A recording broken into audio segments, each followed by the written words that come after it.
असू द्या. देवान जसा ठेवला तसा रवा होय, त्याका नशीब लागतात. जो आवडतो सर्वांना तोची आवड आहे देवाला. तरी माणसात देवाक लागतं. रडू नका बसा बसा. तरी सुद्धा घरात मी एकतो ना. मग माझा एक चेडू असा, नाव त्याचा भक्ती, माझा नाव सावळाराम कुंभार. मोठा लग्नाचा माझा चेडू असा. विवाह योग्य झाले? होय, त्या लग्नाचाच झाला. विवाह करायचा. नवरो बरोइलो, नवरो जर बरोइलो श्रीमंत स्वभावान बरो असं वाटलं तर आमचा चेडू त्याका देतला. श्रीमंत सुस्वभावी होय असं पाहिजे. होय, चिंता करू नका, आम्ही आहोत. चिंता करू नका, आम्ही आहोत. काय तुमची चिंता दूर करायला. मी आहोत का तुमचा काय? आणि त्यासाठी तुम्हाला शोधत इथपर्यंत आलो. साधारण पैसे निघाय पाताल बोलातून आलोय. काय सांगताय? खरंय, पाताळात सोड. पाताल बोलातून. पाताळ सोड. पाताल बोलातून मार्गक्रमण करत आलो. आता समजावून घ्या. नाही तुम्ही काही वेगळं मोठे माणसं असा तुमच्यासाठी आमपासून बोला घेता. असू द्या, तरी सुद्धा असू द्या. पाताल बोलाचे राजा आहे क्रोधासू.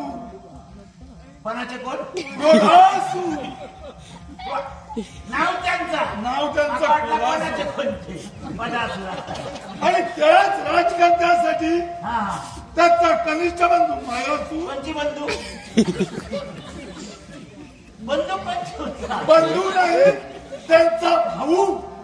आता आला तरी तुमच्या कन्याला मागणी घालायला आलोय. माझ्या बंधू लोकांचा सांगा गावताना ठेतले ह्याच्या खाणार बंधू पण चाप आपण म्हणतले हे मरण घालतले लोकांना. खरं काही अंशी हे सत्य आहे, सांभाळून राहिलं पाहिजे. पण आमच्या बंधूसाठी राजा क्रोधासू त्यांच्यासाठी तुमच्या कन्याची मागणी घालायला आलोय. माझ्या बाबा भाग्य उघडला.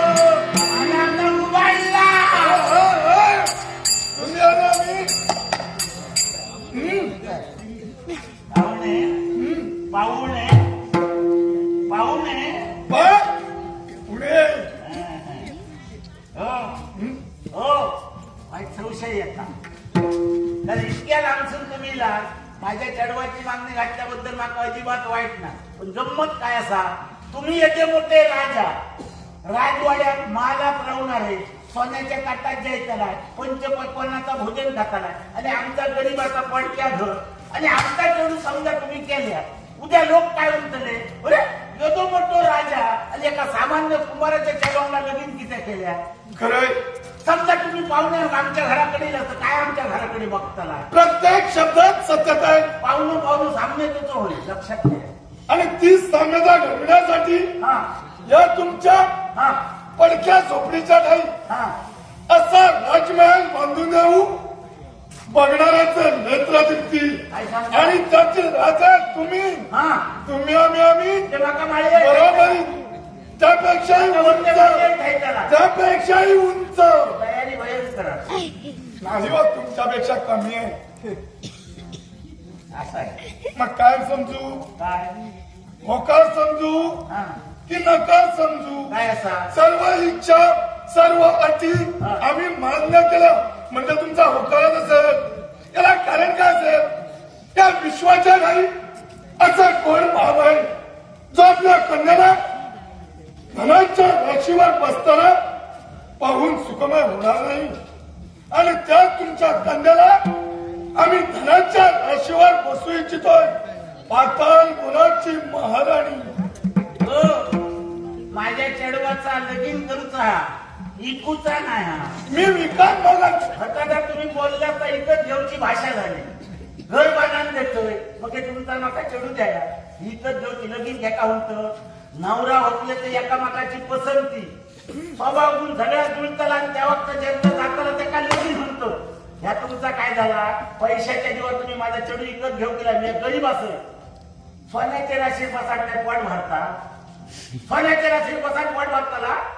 आणि दुसरी गोष्ट इतक्या जर तुमचा असा माझा चढू जर तुमच्या भावाशी देऊ भया तुमच्या भावाशी घरी घेऊन या तो कसो असा योगी या बघतलं आणि जेव्हा तर माझ्या चेडू तुमका लिहितो हाही प्रश्न मनातून काढून टाका. तिला आमच्यात काय कमतरता भासते? अजिबात काही नाही. मग त्याच प्रमाणाचा बंधू आहे. राजपिंडे दिसताय तुम्ही. मग तेव्हा शपथ आहेच तसं. तुम्ही सांगताय हो, पण जेव्हा तर तुम्ही इलास आणि ते का आणणार नाही तेव्हा संशय येतात कदाचित असं असलं तर माझ्या चेडू काय बघता सांगा राजा राणीचा जोडा चालला हा. आणि तेच म्हणतील काही चिंता करू नका. असं करा तुम्ही काय तुमच्या भावाची काही दुकानात तो घेऊन या आणि ठरला माझा चेडू तुमचा दिला शब्द मागो. मग या क्षणी आलोय. फक्त होकार द्या. बंधूला इथं पर्यंत घेऊन येतोय. हे लग्न जुळलं असं समजून जाऊ.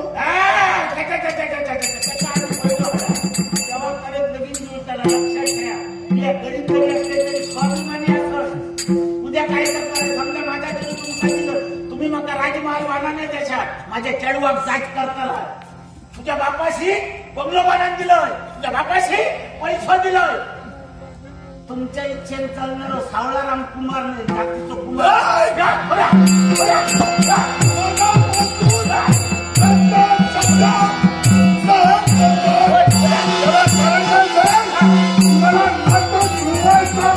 माझ्या बाबा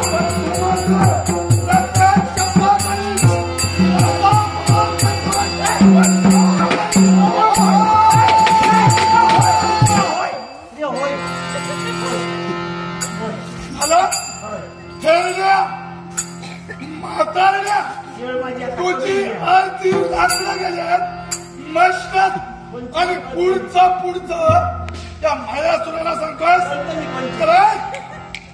पटापट बोलायचं.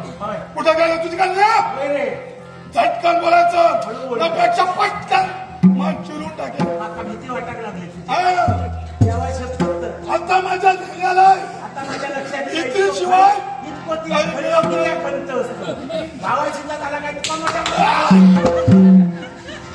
माझ्या बाजूला राहू दे पण माझ्या बंधूसाठी तुझी कन्या वेळ कुठं गेले सर पट्टा बोलायचंही नाही व्हाळात गेला कपडे याच मार्गानं त्या वाटेत गेला पण महान वाट्यावर गेले जाशील आणि माझ्या चेडूवाक सांगशील बापाची लगीन ठरायला माझ्या भावाची बरोबर खोटा थै जाऊन जर बोलशील सकाळपर्यंत तुझी वाचा तरी लक्षात घे तो शब्द असायो तिला काय सांगायचं हे मी सांगेन पण तुला काय सांगतोय ऐक काय समोरच्याला जर का ऐकली असेल तर वाचली आणि जर का या मयासुराला तिनं नकार दिला असेल तर स्वतःच्या शब्द